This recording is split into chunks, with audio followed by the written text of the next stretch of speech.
Inside Story Uganda, real source of political updates. Advocate of the Courts of Judicature and former Member of Parliament for Aru County, Odonga Samuel Otto. Very nice to have you. Yeah, thank you. I'm delighted to be here. Just a kind reminder, because of Pan-Africanism, I abandoned the name Samuel 10 years ago. I even saw an affidavit and it was advertised in the newspaper. So my right name is Odonga Otto. Yeah. Very nice to have you. Yeah. I have from the NRM Secretariat, Director of Communication, former Member of Parliament, the Honorable Emmanuel Lumala Dombo. Very nice to have you. It's a pleasure to meet once again, Charles, and for you to be here from the trenches of Burahia. And I think the public has been missing you. Thank you very much. And we'll be joined at some time by another guest. I'll introduce him as soon as he gets into studio. I want to start with you, the Honorable Emmanuel Lumala Dombo. The situation this country finds itself in is almost a political conundrum. The main opposition leader who participated, whose party scored the highest in the last two elections, 2026 and 2021, Bobby Wine, or Robert Sentamu Kyagulanyi, is in exile. The other major opposition leader, who was the leading opposition candidate in 2001, 2006, 2011, Kizza Besigye, is sick and incarcerated. But the country is running on, and people have been asking and saying, should at this point, there are many others who are facing trial. You have people like Mwanga Chivumbi, you have young men like Samuel Mugumya, you have other leaders from especially NUP and the general political opposition. They face different charges, so we'll not go into the details of the charges they face because we want to navigate carefully around the question of sub judice. But do you think, from where you sit, that a political dialogue to resolve this country, and I must put a disclaimer, people have told me that my questions are very long sometimes, I give them long backgrounds, but when the party your party, the NRM party, has just come out of an election, victorious, is this time to be discussing a national dialogue, you think?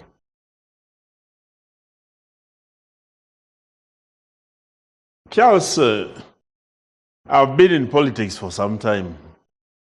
That's why I started with you. I entered the parliament when I was about 35 years. I was slightly above than that. And I spent a whole 20 years in the parliament of Uganda. And the nature and quality of politics since that time has progressively kept deteriorating. And I kept wondering as a person, isn't it time for us to de-escalate? When you look at the language that leaders use against one another, when you look at how the names and the references they make to... Recently, I had my daughter's wedding. And I invited my friend with whom we had been in parliament for a very long time. But now he's in the National Unity Platform. And I invited him to come and join us to celebrate as family. And he said he's going to consult first before he makes a decision. On whether to appear? On whether to appear. At your private function? At my private function. And this morning I had a chat with the treasurer of the National Unity Platform. We met in a public forum at an eating place, and I said, but you people, isn't it high time for us to de-escalate? And I gave that as an example. And he also qualified it and said, but he was right, because supposing he was just sitting at your function, you just don't know the wrath that would have followed that participation. In the past, if I went to Aru or to Kitgum district, I would conveniently go and spend the night at Honorable To's place, even when he was FDC. We recently went for a by-election in the previous parliament in Oyam. And I said, why should I sleep in a hotel when my brother Ben Wacha has a house? And I rang Ben Wacha, who told me, go to my sister is at home. She will give you a key to my house. And we thought politics is just brotherhood. When Honorable Nabira was roughed up by the police in the Owino market during her work, it is me, an NRM member, who raised the motion on the floor for us to set up an inquisition into that matter. I didn't celebrate because she was in the FDC and the FDC was being molested. But when you look at the way business is being conducted in Parliament over the years now, you find that people are being more secluded, and everything is becoming private to individuals or selective organizations, contrary to the common good that politics is meant to be. What has gone wrong, in your view? I think progressively... You called it a deterioration. What has gone wrong? I think the mindset. First of all, when my brother, Honorable Besigye, first came in, you know, when he was going to launch his break off from the NRM, and he went to launch Reform agenda? The reform agenda at the Sheraton Hotel. All of us went and attended. Even when we were dissuaded. I remember Honorable Shinobe, who was the chairman of NRM caucus in Parliament, coming and talking to me and says, Dombo, make sure you don't go to attend. We said, why not? Let us go and attend and listen to what Besigye says, because we have not been part of that team and we don't know what they have been doing. After listening to him, we made an evaluation and said, fine, there is reason in what he's raising, but the way he's doing it is not calling on collective action for people to move together. So over the years, I think the level of tolerance has gone down. People tolerate one another, but also the emerging leadership of various political organizations, especially the new one. They have got a philosophy of not wanting to associate with President Museveni. They don't want to mention the name. Look at iPod. The FDC, the other parties, we have been members of the iPod, even when they have been disagreeing with the way things have been done. But there is an organization which came, and the first statement they made, they said for them, they're not going to be part of iPod, and they cannot be, they're not interested in taking... Are you referring to FDC or National Interplatform? The National Interplatform. The National Interplatform. When they made that statement, even before they have even participated to know the nature of business and what transpires there. So I said, under the circumstances, is this the politics we're building? I'm happy that now they have reflected and agreed as an organization to come and to apply to join the iPod. And this is very good and to promote dialogue. And at personal level, either in the House, we should encourage opportunities that create opportunities for across the IO business, so that people can talk to one another, people can refer to one another with respect, but also that whatever we are doing as a people, we do it for the national good. Odongato, let me come to you. You served for 20 years, at the same time Dombo was in Parliament, and you were on the opposition, the political opposition. What has gone wrong? Or do you think there is any problem, really, that should force a national dialogue? People in the NRM will say, we just won an election. We performed better than the previous election. We have our numbers in Parliament. We have our numbers in local government. Just allow us to work.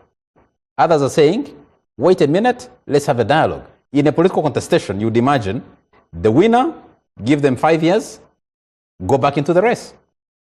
Is there a need at this point to call for a national dialogue? I joined Parliament at 23. It's the only place I've worked. And my dad kept reminding me I would be unemployable after Parliament. and I think he's right. And I saw these laws passing. As a student activist who were advocating for the return of multipartism and removing Article 269, I think, then from the Constitution, which was restricting activities of political parties. We saw the referendum to return the political parties, the first one aborted, I think in 2006, 2001, then it succeeded in 2005. Yeah. And before that, I was in an individual merit parliament.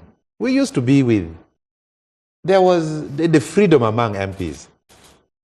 I went up to the fundraising of Honorable Dora Byamukama in the West. I went to another fundraising in a school in Kichwamba in Kasese. We felt like a community. You would crisscross and go to the function of any MP without attachments. Now, even the parliamentary canteen collapsed immediately. Multipartism returned, because if you are taking your beer, you should now know that the next NRM or the next opposition is close to you. We used to drink there those days. I was not yet a teetotaler. Everyone was there. Tafire, Kazora, the late, rest in peace. It was a center of consensus. We were like a family. Actually, in one of the meetings, we even proposed Honorable Dombo's name to lead a new group of leaders that should ensure President Museveni exits power peacefully. I did not tell you that I was going to inform you. I hope I will not cause you problems. We had actually fronted him as one of the clear-headed former guild president and politician coming from eastern Uganda to prepare him for presidency around 2016. We formed PAFO, Parliamentary Advocacy Forum. So that spirit of love and togetherness has disappeared with multipartism. This experiment of multipartism is not working. The level of repression by the state, even before you talk of national dialogue, which I support, there are people who have lost family members. There are people in prison who have not been tried since 2021. Forget about this recent one of 2026. There is a video of the elections of 2021 when President Museveni's convoy was passing. Those days, the National Unity people would chant. They shot and killed 2 people in the convoy. People have been killed. We have so many political prisoners. Now, honestly speaking, if you are Mufumbiro, they call him Honorable Mufumbiro, you are in prison, your wife died, you cannot come and bury. And then you are saying national dialogue. So the political repression is radicalizing people. People are bitter. The other day, there is a lady opposite my home in Ndeje. I will not mention her name. She told me there were people taking pictures of my house, taking screenshots. I was away. She told me after 2 days. I said, why didn't you call me to tell me? She said, these days, they may be tracking your phone and they will take me to the basement just for calling me to inform me that there is a stranger taking photos of your taking house. photos. So you're going to have, in fact, the political word is now, the repression has brought self-censorship. People have decided to keep quiet and behave like a tortoise and put their head back into the shell. So the censorship is becoming individual. There is an argument, Honorable Dongota, that says this is political contestation. You contested in 2021, you lost the election. Settle back, organize your party, plan, mobilize to contest again after 5 years. If you contest after those 5 years, you're not successful, wait for another 5 years. But the ruling party and the state will say, you are not giving us space to govern with the mandate that we have received. Yeah. And the actions being taken are being taken precisely because you haven't given us the space. You are thinking alternative. The better question would be, are we for a politics of winner takes all? That because Bobby Wine has lost, Besigye has lost, Udongato had lost, we want nothing from them other than paying their taxes. Isn't that the constitution that we are governed under? Isn't it a winner takes it all, winner take all constitution? That is a very bad concept, and that is what is bringing division. I had challenged. Is it a bad concept? Is it a bad constitution? Actually, the winner takes all. You know, there was a former president of US in the 1600s. He said, majoritarianism is wrong. The fact that you are a majority does not in any way mean you are right. I can be alone, but I am right. You can be 1,000 and wrong. So I think the winner takes all system is bad. We need to have, Honorable Dombo, we need to have a fairly exclusive government. I challenge President Museveni. Why can't you appoint Bobby Wine Minister for Foreign Affairs and let him decline? And it will heal Ugandans. And President Museveni will give you an answer and say, I appointed Beatrice Anywa before she belonged to NRM. I appointed Betty Kamya. Yes, I appointed Betty Kamya. I appointed Norbert Mao, who is a leader of an opposition political party. He will tell you, I appointed Betty Amonge. I have appointed many from the opposition. They're in my cabinet. I appointed Henry Tumukunde, who contested against me. Mangusha, you see, President Museveni, to appoint you, you first have to convert from blue or to be yellow. We want you to appoint people and they maintain their distinctiveness. Being a guerrilla fighter, he believes in loyalty. Loyalty is the first password. So I would challenge government.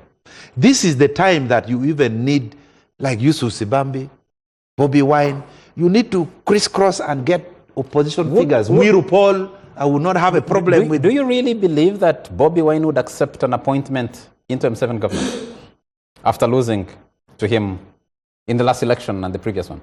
And that one you need to ask him. But what I'm trying to say, the country needs to heal. You're making the proposal. Yeah, but people are very bitter. We have been completely excluded. We have been completely excluded. You and Emmanuel Dombo spent 20 years in Parliament. Yeah. You never proposed to move away from the winner-take-all arrangement among the constitutional amendments, and we've had many. Yeah, and that is the biggest challenge we did as a country. Because, Dombo, you remember when President Museveni was campaigning for multipartyism, his philosophy was that let us release the opposition from the house and they get out of here. You are attributing that to the whole country. I am asking you the question as someone who served in Parliament for 20 years. You never saw it then? No, we did not know that this multipartyism would fail. It has now failed. The other time I told you I was heading to Brussels. My car got a mechanical problem in front of CMI. It is now a hotel owned by Sudi. So I parked in front of CMI. They detained my car for 8 hours that they're doing intelligence, counterintelligence. Why an opposition member of parliament, his car of all places should stop here. So even the state actors, the security agencies, don't understand being an opposition. They think we are an enemy of the state. They think Mwiru Paul is Joseph Kony, is Al-Shabaab, is Jamil Mukulu. So if Mwiru Paul is Joseph Kony, why do you pay him salary? Why do you pay him salary? Would you account for yourself as a political actor? As somebody who served in Parliament? Yeah. Yes, the security agencies might do their work the way they do it, but you, as political actors, and allow me to introduce the Honorable Paul Mwiru. Honorable Paul Mwiru, very nice to have you on the front line tonight. Thank you. You wanted to say hello to your viewers and your constituents.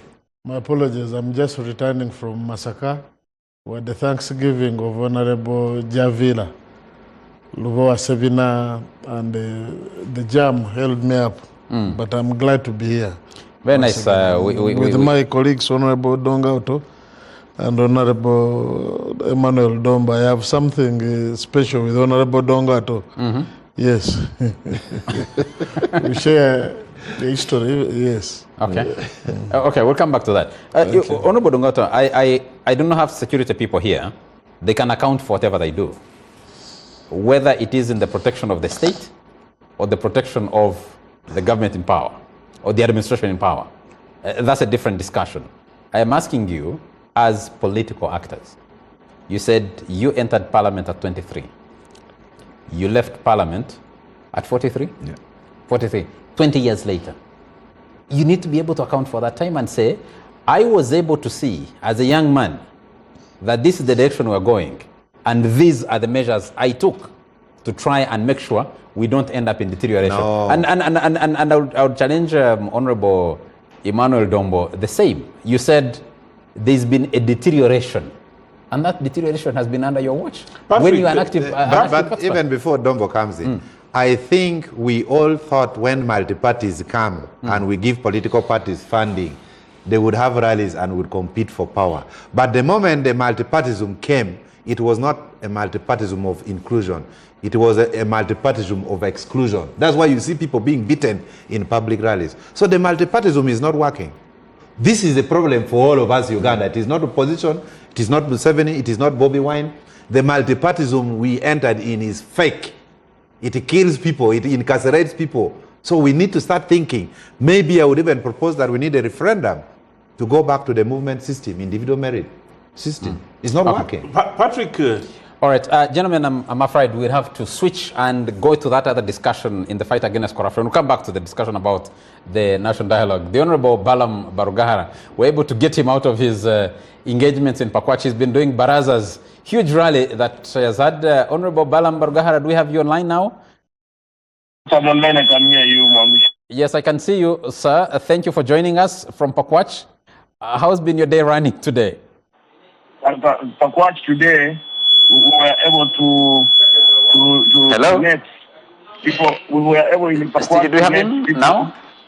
In Pakwach, we were able to connect 2 people, 2 or 3 people who have swindled 900 million in the low-cost road. So the Honorable Balam Barugahara, do we have you now? Can you hear us? Yes, I can hear you. I can hear you. I think we need to try maybe on a different line or something. But we are switching to be joined. I did announce earlier that we'll be joined by the Honorable Balam Barugahara, who is doing these crusades and issuing edicts and decrees along the way in his fight against corruption. A very interesting scenes that we have been watching over the last few weeks. Large crowds of people following him wherever he walks in these crusades, and government officials, for once in a very long time, being put on the spotlight. Honorable, I'm told you can hear me. We can't hear you in studio. Could you talk to us? And sorry about that. If you can hear me, could you speak to us? Hello? We still have, yes. I think we still have a few issues with the connecting line. All right, thank you.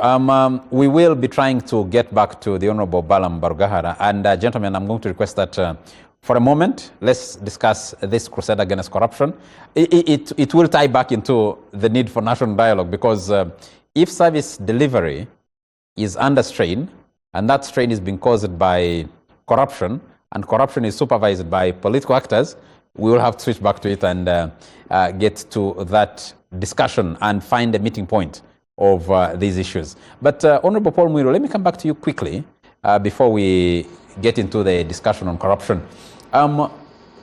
Many people, you in the National Unity Platform, you have now indicated you're ready, you've written formally to join the inter-party dialogue, the party organization dialogue, IPOD. You've said now you'll join. For the last 5 years, you'd insisted you're not going to join IPOD for whatever reasons that you had. The bigger question is, from where you sit, do you think a national dialogue is the solution to our political question today, less than just about a year after the last election? Well, first you see you mix a number of things. Of course, the background is that we are conscripted into joining, because when you have a right to associate, you have a right to disassociate. Before the amendment to the Political Parties and Other Organizations Act, it was optional for one to join, but of course they knew that our activities had been largely funded by resources from government based on the numerical strength, as Honorable Dongoto said earlier. Those who are acting in bad faith, violating the rules of legislation, that they came up with a law which was targeting a national unity platform, that actually to do that. That's why, because of the conscription by law, The rest was incidental. That if you wanted to survive as a political organization, the prudent thing for you to do was to do what is there, but we challenged even that law in their court. And the constitutional petitions by law are supposed to get the urgency they're supposed to get, but they sat on that, on the law as is. To me, I think the question of dialogue, we even simplified it. We say that, you see, if there's dialogue, we have no problem. But the issue has been that actually, who is the guarantor that whatever we talk about will actually give effect? But also, three, the conduct. When you read our constitution, it has a preamble. It talks about our history, where we have come from. When you refer to what you call an election, which was just concluded, of course you know what happened. It is still vivid in your mind. But even if I were to start from what we've just concluded, they will say elections. You know what happened. Actually, this was my first time to see that actually the police was interested in influencing who becomes an LC, one chairperson of an area. We raised these things. People petitioned, actually, even in, I'll give an example, like in Jinja at Iganga Road. They came and they counted half the line of an opposition person, then they moved on NRM, then they declared. A petition was raised in several places. Even in some other places, they would even have declared that Dombo has won. He has got 200 votes, Otto 80. But we are going to give the results at the Sabo County. As you reach there, then they would say Otto has won. They swap the result. All these issues were raised. Then they said, no, now that you are patient, the commission wait for the result. They announced another day, an election at LC2. So the question is lingering in our mind. You're going to resolve the LC1. But the electoral college for LC2, that those who have been in LC1. Even we don't even get small things. For instance, you see, President Museveni went to the bush and the group, not that because there were no hospitals or there were no schools, there were governance issues. So for me, in my view, by the way, like this dialogue you're talking about, and maybe downplaying the issues as they obtain today, we talk to many people across the board, and they all know the civic space is disappearing, the human rights violations at the peak, the abductions. And when we have raised issues to do with these abductions, and these colleagues come on the floor and say, okay, we are going to check whether we have Amos Rangomani, even after court had issued the writ of habeas corpus. Then tomorrow they rush and charge him in the court martial. Then they release that one. Then you say, Mwanga Chivumbi. They say, okay, the Prime Minister undertakes. We shall check. Then they have produced him after 19 days. All these are just irregularities. Then the other day I was sarcastically thanking them for, even after contrary to Article 23, holding people incommunicado. They later produced them and said, okay, you also bring Sam Mugumya. They were busy undertaking that we're going to check, and then who shall bring. Actually, the framers of the Constitution made the whole chapter on human rights, and they put the duty on everybody. But even the other point I'm making, that now we have really reached a level that even you talk about dialogue, now dialoguing with who? Because now... So let me flip the question, Honorable Muiru. The route through elections has not been successful. You've participated in those elections. And you're describing them the way you are, including LC1 elections, the local council elections, LC1, LC2. The route through dialogue, from what you're saying, seems a non-starter. So, what's the way forward? Actually, to start with, first, you continue to call them elections. Of course, you know that even, you know how our candidate was treated, not Kyagulanyi was treated. But I think there's still some pretense that maybe that's how they have to treat presidential candidates. Even the results. Why we insisted on even declaring results and publishing them in the Gazette the way the law provides is that we actually even still have the other forms. Like for me, I even went an extra mile of having a printout from the district of the results of the presidential and mine. And what we are gathering that actually from that percentage they created of 71, it can't be substantiated. Up to today, we have never seen the results.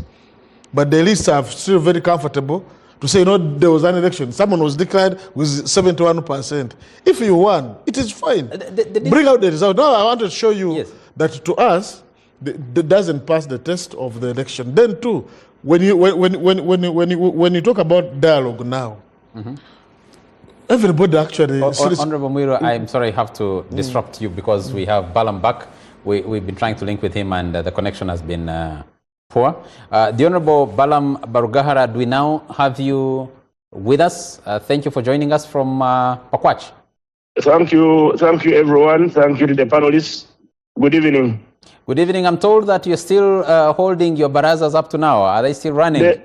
The baraza, the line is, I'm left with about 150 people expressing their views. Okay. So this is a people parliament, and we let people work in the day. Then in the evening, they come and express their views and expose the different rackets of corruption so that we can fix them and attend to them. Pakwach is district number what, since you started your crusade? Pakwach should be, now West Nile is the region number 3. Region number 4. Region number 4.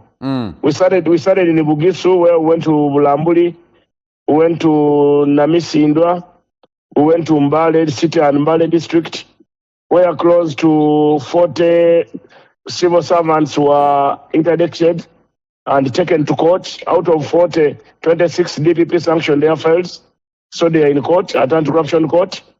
14 are pending forensic audit, material audit, and these other audits. Then we moved now to Masaka. In Masaka, the worst district hit was Zimbabwe, where 16 people were arrested in different departments for collecting money fraudulently to give people titles which were not there. And yet the president had paid for the titles, government had paid for the titles, 1,500 titles. So they collected from the public about 10 billion under the watchful eyes of our technical people in the district, by the district land office and others at large. So 16 people today, 8 appeared in court. 8 more will appear. Their files are pending some audit. Then in Masaka district, we didn't net any. In the district of Masaka, it performed really very well. The hospitals were functioning. The medicine was there. The only problem in Masaka, they have sold the NFL land. They have created 700 titles on NFL land. 700 titles on government land, and they have cut trees.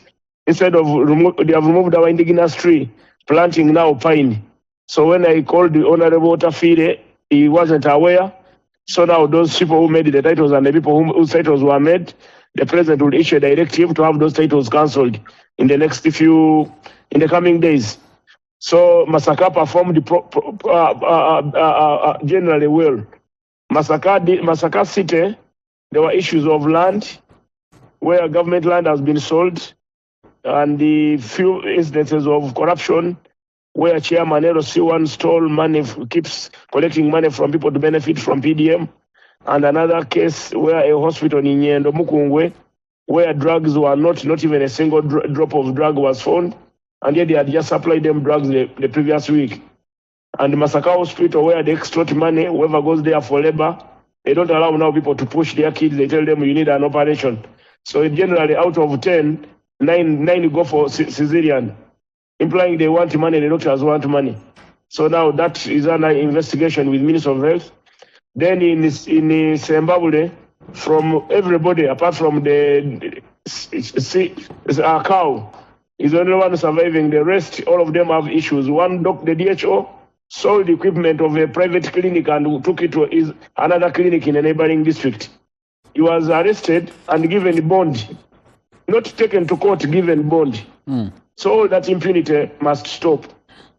Then the town clerk has been collecting money in his own pocket. Money meant for building plans, money meant for the market, the roofler money, all that money has been collecting and putting in his pocket. So I want to thank the State House and Corruption team, CID, DPP, and the lawyers of State House who are supporting this operation. Unlike other operations, these operations are people-led. People inform you that, Honorable, I was charged money for this. Honorable, this road, they budgeted for 200 million. And they say they are going to make a bridge, come and say bridge. So Zimbabwe is rotten. Then when we left Zimbabwe now, we called the leaders meeting in Kampala where we expressed ourselves on what we are doing. They needed to know what we are doing. Then now we went to Mbarara. In Mbarara, the town clerk and his technical team, they wanted the money for a road. They ate off the whole money for a road. Not only that, they built a toilet like a Bulambuli, 2 toilets not connected to sewer, no pit latrine, but they were charged 34 million, 38 million each toilet. From Mbarara, there's that the bridge, the Farmers Bridge. We counted 16 iron sheets on it, but it took the taxpayer 316 million. Each iron sheet, me as a builder, I buy an iron sheet, a plate, at 500,000. So for 16, that would amount to about 80 million less. That would be about 80 million. And a few wood and a few things, they charge the taxpayer 360. Skatete Bridge. And then there's a Kanondo Uchira Road. That one, they diverted the money for the road. They ate 200 meters off the road. They never tarmacked and under Usmid. So from Mbarara, the other cases of sale of public land at Kamkuz and others, now we went to Singiro. In Singiro, government invested money under leg to build a factory, a coffee factory. Well, in Singiro, they installed a transformer, 3-phase transformer. Immediately they installed it, they removed it and took it away. Now no one knows who took it. They removed the weighing scale to measure coffee. So the machine hasn't been working all this long. And the leadership is there. So when I ask them where is the transformer, that we don't know. But you have a cow, you have all these tech production officer, you have all these important people. So all those ones are under investigation. And probably they will appear in court very soon. From Zimbabwe, we went to the mother of problems. From Isingiro again. From Isingiro. From Isingiro, we went to Buweji. In Isingiro, there are dams that have costed the taxpayer 30 billion, 15 billion, 18 billion. The dam meant to supply a whole village, 2-3 villages. It is supplying one farmer. The pump, and they commissioned it. The pump is not functioning, so it's only one farmer getting water for irrigation on that dam. There's another big dam which has cost us almost over 60 billion. That one it's not operational yet. Then when we went to Buweju, the driver, the tractor driver, the road engineer confirmed to us in Buweju that the chairman, LC5, they put 96 million on his account. And when they put the money, indeed the money was put. The driver used the 6 million. The chairman told him to sign for 96 million. The driver said they cannot sign. The chairman said, you fire this driver. Let this driver get out of the system. He doesn't know what we are doing. He doesn't know you are supposed to do mobilization here. So the driver said that they fired me, but I took them to court. I won the case and they never brought me back to job. So such a driver is a hero. Then on the account of the chairperson of Buweju, a contractor who supplies material to the district, deposited 14 million shilling on the man's account. That is for him to quicken the process. That's the district chairman. They have been employing nurses who pay 8, 10 million, 15 million. The volunteer nurses who have been in the hospital have never been considered. So that amount to corruption. So Buweju is there. Now we went to the Right Honorable Deputy Speaker's district. Mitoma. They build that is Mitoma. They have built a toilet just behind the Rufla. Rufla is the slaughterhouse. A pit latrine which is full to capacity. A slaughterhouse just behind it. No water, nothing. So the flies fly from the pit latrine to the slaughterhouse. However, the slaughterhouse was budgeted for 90 million. When you look at it with your eyes, even me who can't build expensive houses, I know. It can't take 7 million. But they call that one accountability. They build a heritage center which has never operated for 6 years. They are in Mitoma there. There's a bridge which costs every financial year 100 million. This bridge has no single iron bar in it. It has culverts which are lying on the ground. They put maram and then they put something which resembles a beam, but it's concrete without iron bar, not even a ring. So all these cases. Then there's a primary school earning money from government and textbooks from government, but they are not students, they are not teachers, but they send that primary school teacher fund money for teachers. They are paid. They are giving capitation grant. So this is how pathetic some of our local governments are. That is why the president has said enough is enough. Go on and attack. When there was SEC, Honorable some Balam. members of parliament raised the issues during SEC. One of them was Pakwach, Maracha,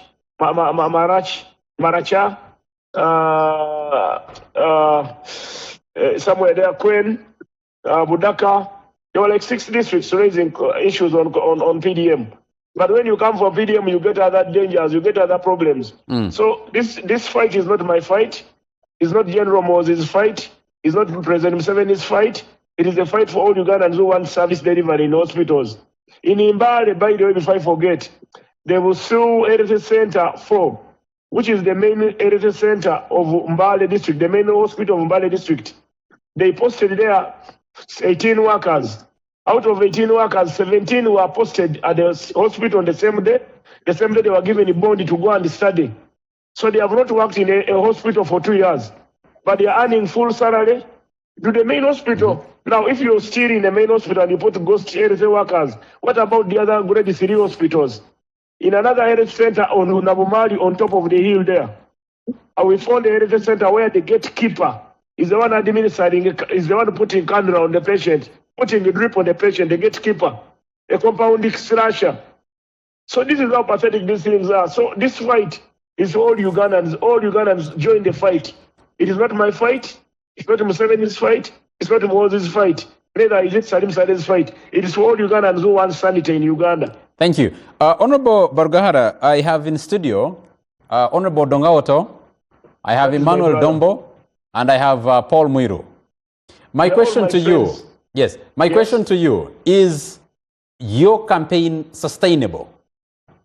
It can be sustainable if at all it is supported by all Ugandans. This is a people campaign. Like when I come for these campaigns, I don't spend any money on publicity. Unlike other campaigns where you have to ferry people, provide them with water, give them tents, these ones actually are giving me water. The people are tired. The people in the communities are tired.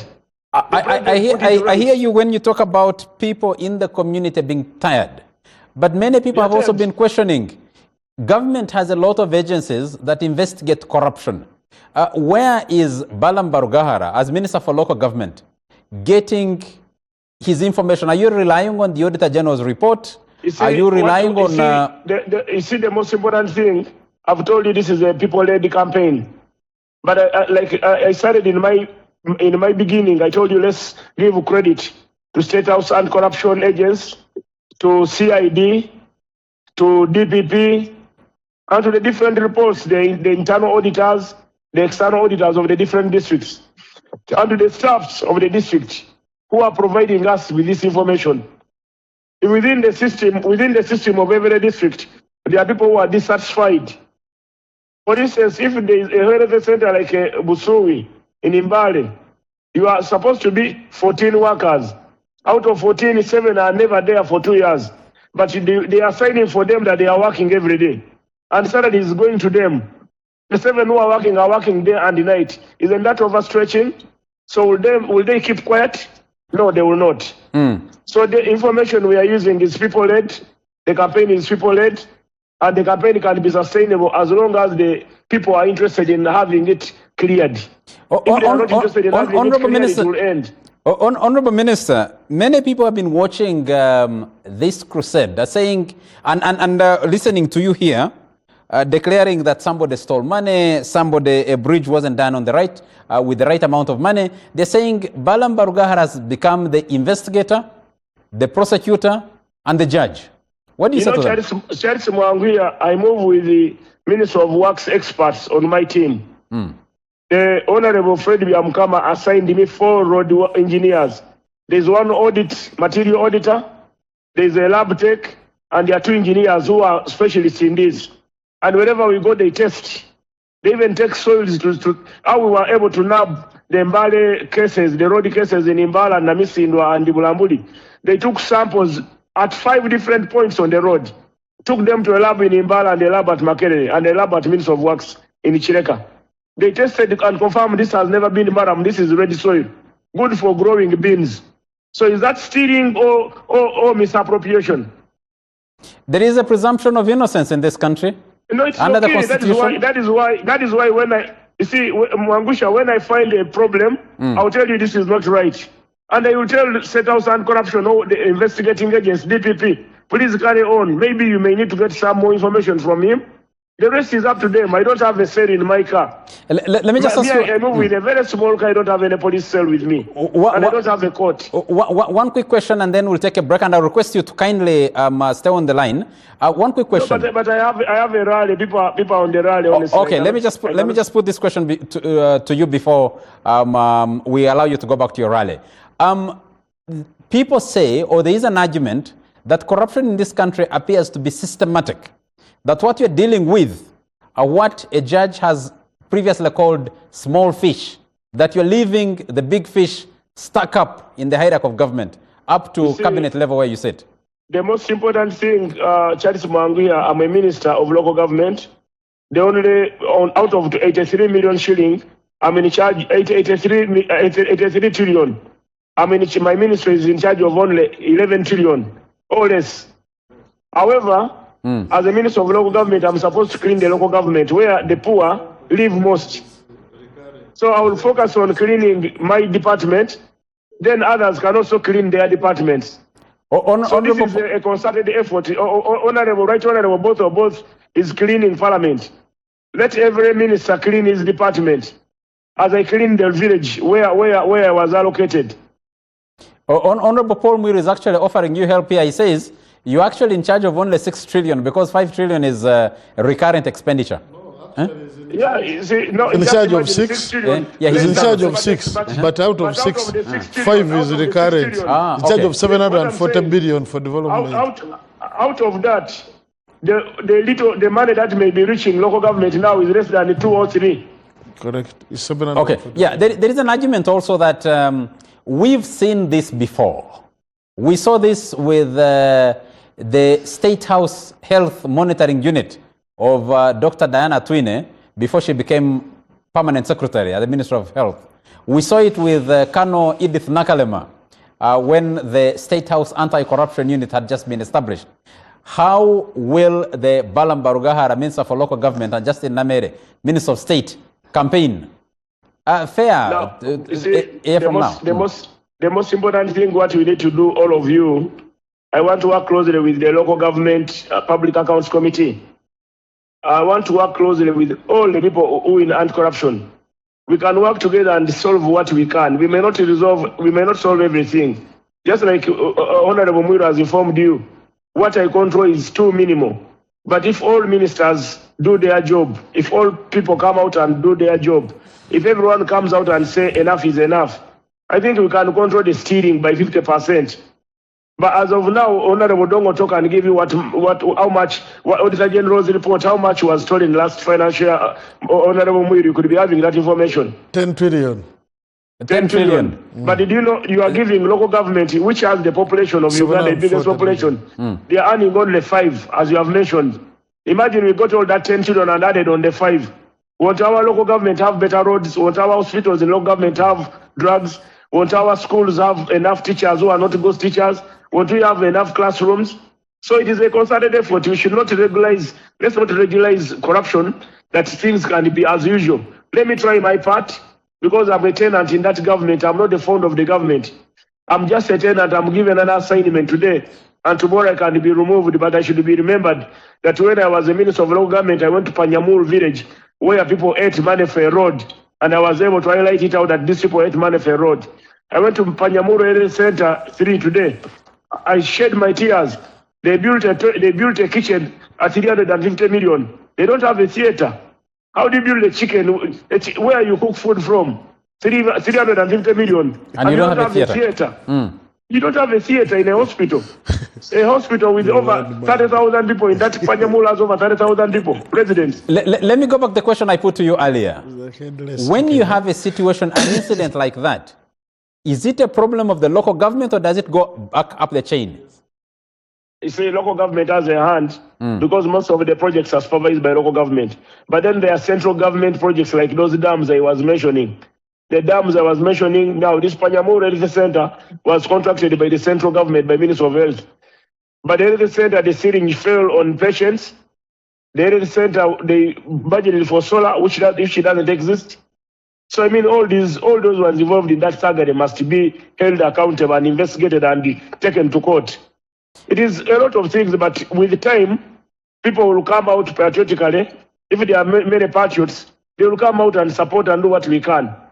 Of course, I cannot be the Inspector General of Government, I cannot be the judge, I cannot be the Chief Justice, I cannot be the Prime Minister, and I cannot be the executive and judiciary to decide or legislature to decide.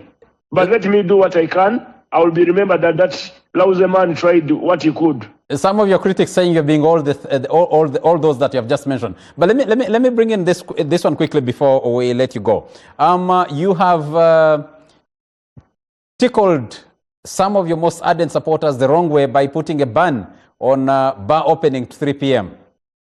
Now, you see, you're chasing away your supporters. The people have been sharing you. We need to strengthen transparency, public accountability, community productivity, and responsible regulation of alcohol and betting activity in local governments. Our young people wake up early in the morning at 7, like you saw NBS. Yesterday you were in Mubende covering people holding 2 bottles in their hand. What time do they work? They are given money for PDM to get out of poverty. They are drinking it. They drink. If you drink from 7 a.m., what time are you going to work? Those are the thieves you find snatching phones, breaking into people's houses. They are not working. So accordingly, I thought it is important people to apply the Constitution of the Republic of Uganda 1995, the Local Government Act, Cap 138, and the Trade Licensing Act, Cap 101/76, as applicable to the National Lotteries and Gaming Act 2016, as amended, so that these local governments, they can create their ordinances and bylaws and other relevant laws and regulations to be made by their district respective councils, so that they can implement some of these directives to increase productivity in their villages. For instance, I went to Sinjiro. The journalists complained they don't attend the council meeting, that the cow chased them away. Now, if you chase me away, how will I know how much has been budgeted for what and where? Which road will be worked on? Which school will be worked on? So now, that one I had to inform the councils, our district councils. I had to guide them as their minister, that he should allow journalists access to the press, to the conference meeting, to the council chambers. Now, they must display budgets. Let people know the budgets. Like today I was in Panyamul, a local said they budgeted to build for us this classroom. Honorable, they never built and the money was spent. I asked the cow, can you confirm that money was spent? That yes. Where is the certificate of completion?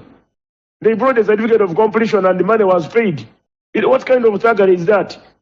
So when you don't allow the locals to participate in the budget monitoring, it is a problem. So I said they should work on that. Then protection of children. I found children during my campaign, during these rallies, children are below 18 drinking. Why should we allow our children to drink honestly? What are we grooming? Honorable Balam Barugara, wherever you've gone, crowds are following you, but people are saying you're playing the role of John the Baptist. That there is something, that there is a greater person coming after you. I've always been John the Baptist, whom God sent to go and prepare for Messiah.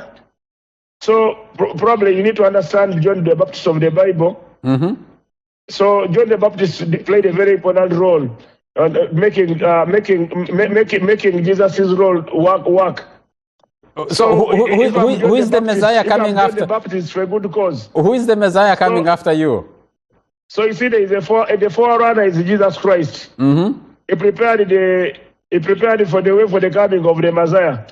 If we refer that to Isaiah chapter 40, verse 3, and in Matthew, as well in Matthew chapter 3, verse 3. I'm a preacher of repentance. I'm a baptizer I'm an announcer of the Messiah. I have a prophetic voice. So Odongoto, I'm sure my brother Odongoto, who has been my friend. You're my good friend. I'm just a call away from you. But I was seeing the pictures in Isingiro, and then you see a big banner of President Museveni and a banner of President Muhoozi in a baraza to fight corruption. So why would it turn political? This is time for work. You see those banners, I don't know who brought them. I found them there. You need those are locals. You see, Odonga, you have been doing campaigns. You find someone I was with you at Makerere, and the people were wearing Obote's t-shirts. Obote who was in Zambia. And then we would say to Agalo Obote and that's it. You remember? Anyway, for me, I wish you well. You are doing a good job. I would be very unfair for you to leave the show without saying push on. I'm surprised it's coming to 11.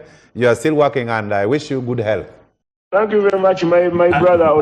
Honorable, unfortunately, if you can stay with us, we'll appreciate, but we got to take a break.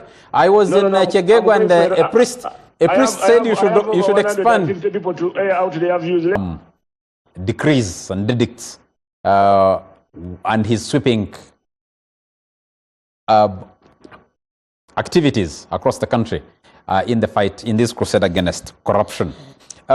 Honorable Dombo, I just put a question to you. Someone is asking, you're dealing with technocrats. In Mitoma, Balaam was putting the district education officer on the spot over some head teachers who collected money, I think 200,000 from pupils to register them at a different center. And the DO didn't have an idea what was going on.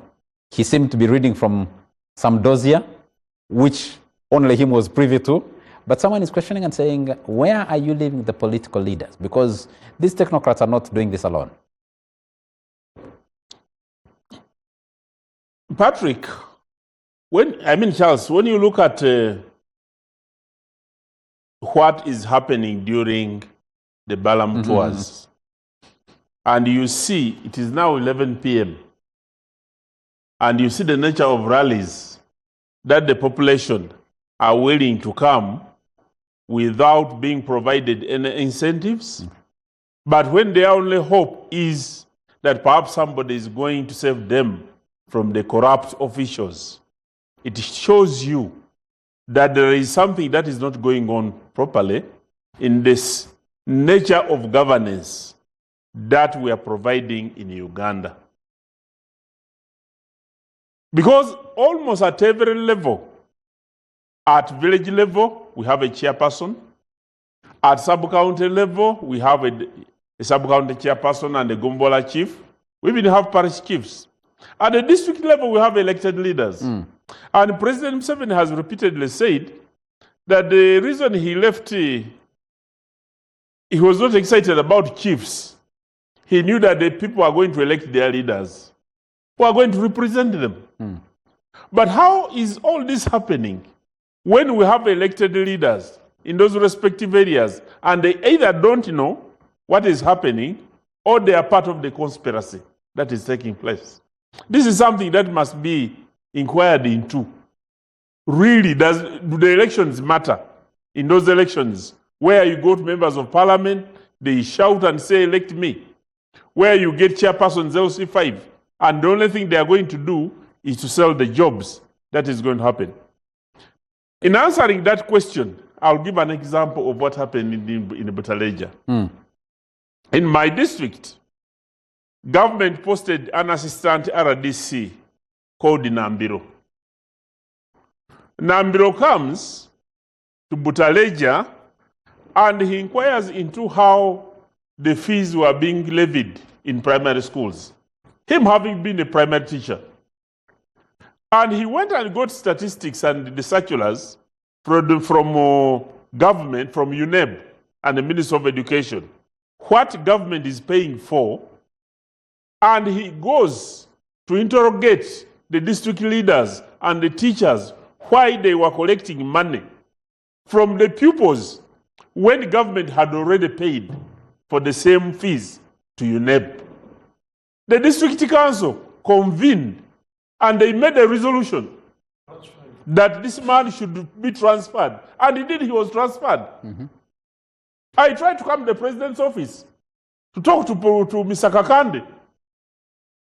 He had been convinced that actually this man is the one who is corrupt and not doing his work. I tried to plead, and the impression is that I was interfering. So there is a very huge conspiracy against the population by the so elected leaders. Balgahare,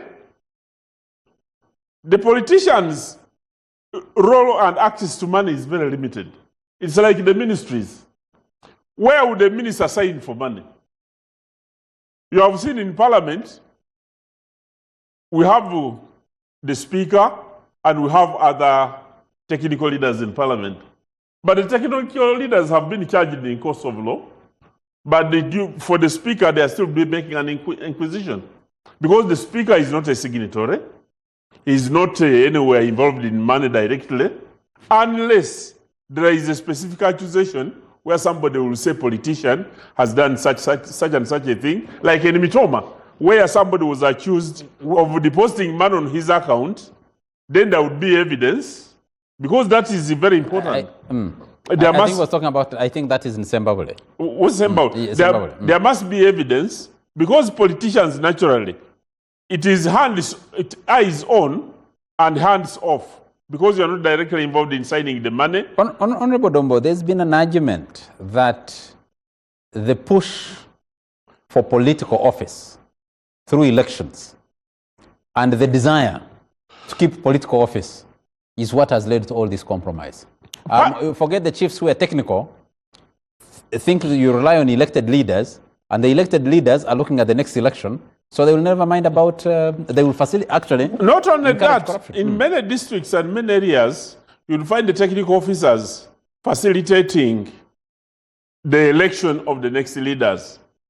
And once a chairperson LC5, for instance, has been elected with the support of a cow, of the technical officers in the ministry, the likelihood of the chairperson and his team looking at what is happening is not likely to be there. Like I was giving the example of my district, where an assistant RDC was hounded out of the district, and when he went to Mbali district, he tried to do the same when he was transferred.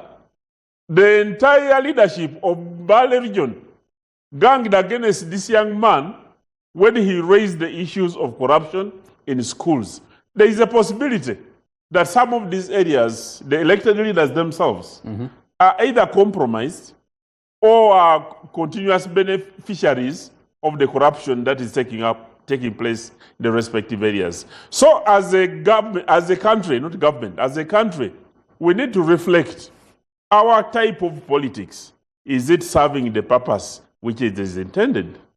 Because even in situations where we have... Is that a conversation you're having at the Secretariat? Is that a conversation you're having within the caucus of the NRM in Parliament? Is that a conversation you're having in the Central Executive Committee? Recently, the NRM caucus sat, and you saw the number of resolutions that were passed when it sat in Mnyonyo. And those are the issues: supporting government programs and priorities, fighting against corruption, ensuring that there is a commitment to ensure that there must be robust accountability for people to do their work. But Honorable To, you'll believe that at the time we were in Parliament, how would a member of Parliament be convinced that he would try to negotiate with an agency of government that we budget and give an agency more money so that we can follow up the money to go and sign for it? There have been accusations of members of Parliament of doing underhand things that were unheard of at the time we were in Parliament. Many PSCs have been raising issues. When you look at the quality of loans being passed by Parliament, go and ask, is Parliament fulfilling the duty that they were required when it was put in the Constitution that government can only borrow money with the approval of Parliament? You go and look at the quality of loans and see whether the members of Parliament, when they go to the hotels to scrutinize the loans, whether they pay attention to what the loan is going to do, the cost of the loans, and any other issues that will prevent many MPs. Honorable Dombo, to be fair to Ugandans watching you, especially the younger ones, should you be asking questions? Shouldn't you be telling us what has gone wrong? No, people are just corrupt. What has driven People them? are thieves. People have just become corrupt. How did we get here? People have progressively become corrupt. Even the institutions of government. We have the Auditor General's office. Just ask yourself, how would what happened in Parliament happen when we have an Auditor General who is making a follow-up of what is happening in Parliament?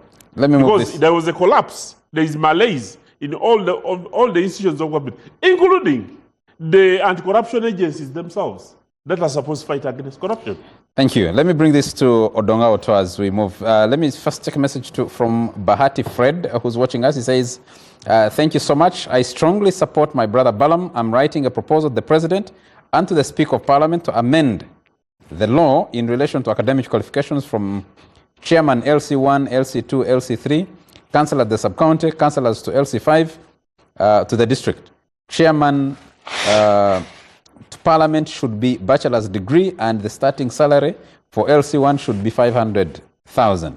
This proposal intends to achieve some of the following: ease monitoring and supervision of government projects from the lowest unit of leadership, create employment of about 100,000 graduates, increase household income, increase the tax base, curb or reduce corruption. I thought the elites, the educated ones are, is there a line? And Charles, let me tell you, when you look at the loans that government has been borrowing and you hear what is happening in these local governments, you begin wondering, do we really need to borrow money in order to service the programs of government? Let's throw that to The money that we have would be able to suffice. Odonga, you answer that question. You see, during the LRA, they had war, they had few guns. At times, they are confronting a mighty UPDF. The UPDF would have like 600 AK-47s. So, because the rebels may have like 20 guns, so what they would do, they would abduct young people who would be hitting saucepans together with the guns. Hey, arrested! So that they sound many. Yet some are carrying saucepans, yet minority have guns. I see what Balaam is doing is the same to that. He's bringing up, the word is euphoria. He's doing a good thing. He's bringing back euphoria. He's bringing back hope to Ugandans that corruption can be fought. But I want to say, the DPP has failed Ugandans. The CID have failed Ugandans. The police, you have failed Ugandans. The Inspectorate of Government, you have failed Ugandans. Human Rights Commission, you have failed Ugandans. The story does not end there. What Balaam is doing is what Honorable Miru Paul should be doing. Where is the Public Accounts Committee of Parliament? Where is the Local Government Accounts Committee of Parliament? Where is the Government Assurance Committee of Parliament? Where are the members of Where Parliament? is the COSASE Committees of Parliament?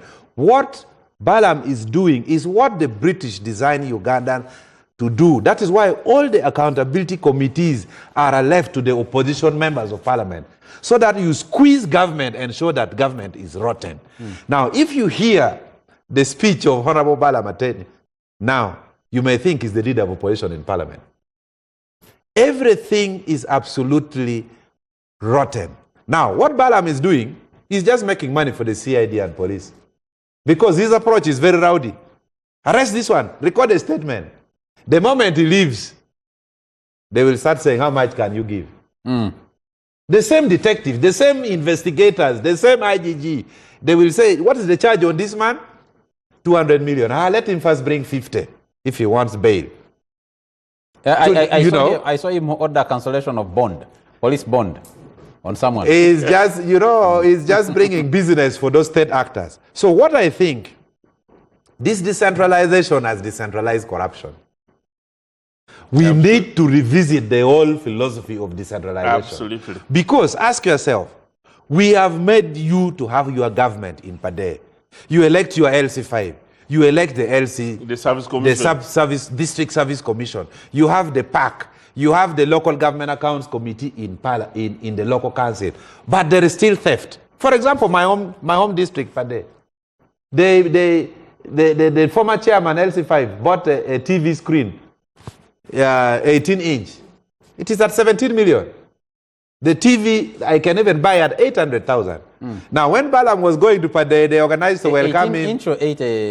This size here, The small one. the small one, 32 which is inch. 32 inch, which is 800,000. It is in the office of the LC5 chairman. It is bought at, 16 million shillings. Now, when Balaam is going to Pade, they organized people to welcome him. He was just enjoying traditional dancers. He left the whole district without even going to say who procured this. And you'll find that the political leaders influence the civil servants to approve certain figures, and then they give the money back to them. So maybe we need to centralize recruitment of all civil servants.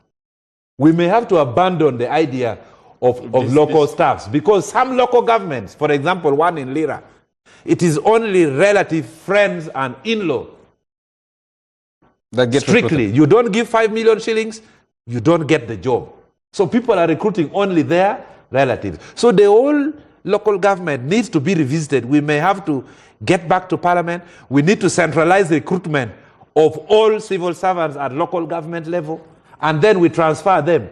We move the one from Butaleja, take to Jinja. We remove from Jinja, we take to Pade. But otherwise... Isn't that already happening in respect of chief administrative officers? Yeah, but the recruitment is controlled at the center.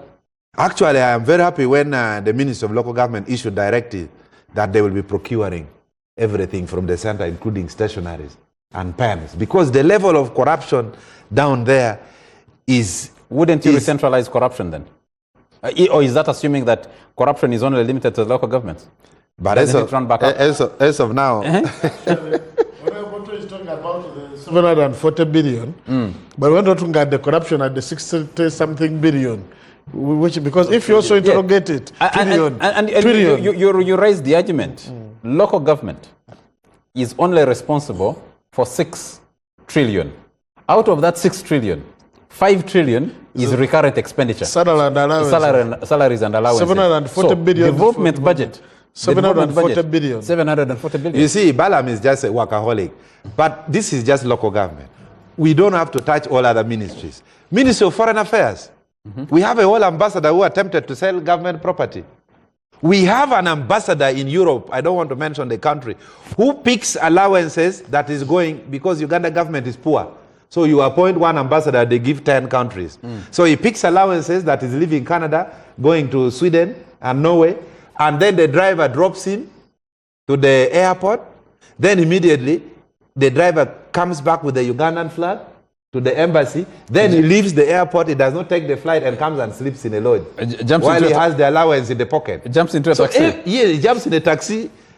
We even have a cow who removed the whole engine of a local government vehicle, brand new, and put in his. Eventually, even became a member of parliament. Time is running out. We need to be getting out of here. Are you sure? But maybe this is the solution. Colleague Solomon Serwanja decided to run for LC1. And he actually won in a village called Okudda. By 1 vote. Yeah, he won by 1 vote, but he won. And he says, he tweeted earlier today and said, we have started our 3-day retreat with the Okudda LC1 committee members at the Nagalale County House to work on a 5-year strategic plan for the village. And he's appreciative of, and you need to read the comments below this tweet on X, and maybe that's where you need to get. Maybe this was why the people who are practicing corruption, it's not because they are less educated. These are highly educated and well-positioned human beings. And the challenge is that we need to do a rethink. We need extraordinary ways like Balaam is trying. And perhaps we may need a serious dictator to come in and... Actually, as we conclude, we just need to amend the law and bring back the death sentence. And death sentence should mean actual execution in less than 60 days. So that when people see some of these thieves being executed, they will find it a very risky business. As of now, it is not risky. You can steal money and bribe your way, bribe the police, bribe the judiciary. You are an advocate, and Honorable Muiru and myself. Should be the law. Yes, but the death sentence is still very much alive. No, but the actual execution. Who was the last execution? It's still very much alive. It is up to the president now. Pardon? The way they are doing it, of course, they can sentence you to death by hanging. but the execution now is what it needs to be followed Yeah, through. people need to be executed. Because the murder of the children in Okello. Okello Even was sentenced to today- death. even today, the The one of- murderers of Susan Magara, 2 of them, Even were sentenced to death. And So- that sentence now means you stay there for 20 years no, or that's forever. life imprisonment. the life sentence is actually life. Yeah. Yes. So they should be hanged. It is usually committed, but Charles, No, what I'm saying what is will that happen? You said the priest in your place. What did the priest say? the priest said Balaam should be encouraged to go on, and he said, even come to the church. Now that is the problem. That the problem is far much bigger if the priest can confess like that to his audience. I see the problem a little differently. That everybody seems to want to kick the can, and why Balaam is causing all the star he's causing now is because he's acting. Charles, He's not kicking that they say it's a responsibility. stunt. Charles, let me maybe underscore one thing. The effect of corruption, the other time I was speaking about it. Like, for instance, when you look at the road sector, we have 159,561 kilometers in the country. But out of that, it's only 8,800 which is paved, which is tarmacked. 150,000 kilometers is gravel. is gravel. But the cost of tarmacking a kilometer now, asphalt 4 millimeter inch is 5 billion. That if you divided, yes, a kilometer, if you divided that 5 billion by, if you divided the 10 trillion, which we lose annually, by the 5 billion, you'd have 2,000 kilometers stolen every year. If you multiply by the term of 5 years, that would be 10,000. 10,000 kilometers. And if you multiply by the number of times this have been here, you'd have had like 80,000 kilometers, which is just Most of stolen the like that. Well, as you say that, It's you just know, as simple as that. you know they just No, it may not be directly like that because the president- even the collection wasn't like that. The- but the earlier president- times- in the earlier times. the president, the minister for works have told us that why we've been suffering with that bad road, Mitiana Movende, that they've been working on forever, and the deterioration of the section beyond. But that is the rally that's still going on in Pakwach, where he is currently camped. And we thank him for having joined us to have that discussion of what he is doing. There seems to be some consensus that, let me not pick my own opinion. Let me pick Ken Mutenyo. Ken Mutenyo is watching us and he says, personally, I'm of the opinion that Honorable Balaam must be applauded and supported instead of the negative energy from some quarters. All corrupt tendencies must be fought at all costs, and wherever it's found, my man Atenyi Songambere. As citizens, we're tired of corrupt people. Can we discuss the how later and handle the what now? That's Ken Mutenyo. William Mobiru from Nabingo says, Odonga Oto, stop being dramatic. How can you propose that President Museveni should appoint Bobby Wine as, he says, Minister for Foreign Affairs, but you talked about him as being Vice President or whatever. He says you're being dramatic about that. My friend, let me see, this is Ario Medax watching from Montungamo. Thank you for watching. And I have Timothy Bala Ruhweza also watching us from, this one is in Rwengaju in Kabarole district. I have, we'll pick some of these up at some point. But let's step for a moment with Balaam's crusade. And I want to pick it from you. The opposition chairs accountability committees of parliament. You've written reports upon reports. Corruption only seems to keep growing. Do you think the Balaam approach will work finally? What needs to be done better? Well, thank you. I think what Honorable Balaam is faced with, there are the two things the people have said messages have referred to, the legal test and the sustainability. But before I go to that, I want to just, for the benefit of the viewers, to know that Parliament has made a resolution on corruption. The Director General has investigated the corruption cases, made the reports to Parliament. For those reports which Parliament has dealt with, and given recommended Parliament passed resolutions for the executive to act on. They have only issued 30% of the Treasury memoranda. Action is taken on the corrupt. That's to start with. Meaning that there's no will basing on that evidence alone. Because the question will be asked when Baram does that, what's the end results? Because when Auditor General makes a report, Parliament interrogates and makes a recommendation, Parliament adopts the resolution. The law requires that the Minister of the government must issue action taken, which is a Treasury memoranda, and Auditor General must audit the Treasury memoranda to swear that action taken were in line with the recommendation. That's one. But also two, and most important, you see, it's not that we don't want Balam. Now, like for me, for my case, like I would say for the benefit of the many supporters that I wish him well, people need to understand two things. The last financial year, we read the budget of 72 trillion. The local government got around 6.4 trillion. They got development, local government, got 740 billion. Recurrent, which is salary and allowances, got around 5.4. Meaning that now Balam is set, because Balam is not investigating the salary and allowances per se, other than where people did not, but is looking at largely at the 740 billion, which was for development. That's what the big question was, that now, okay, assuming all the government effort, all the agents of government have been put under Honorable Baramu to follow the 740 billion. So who is following? The other 60-something... Isn't that the challenge he just threw to all of us? 60-something trillion. Of course, there's no will to follow up there.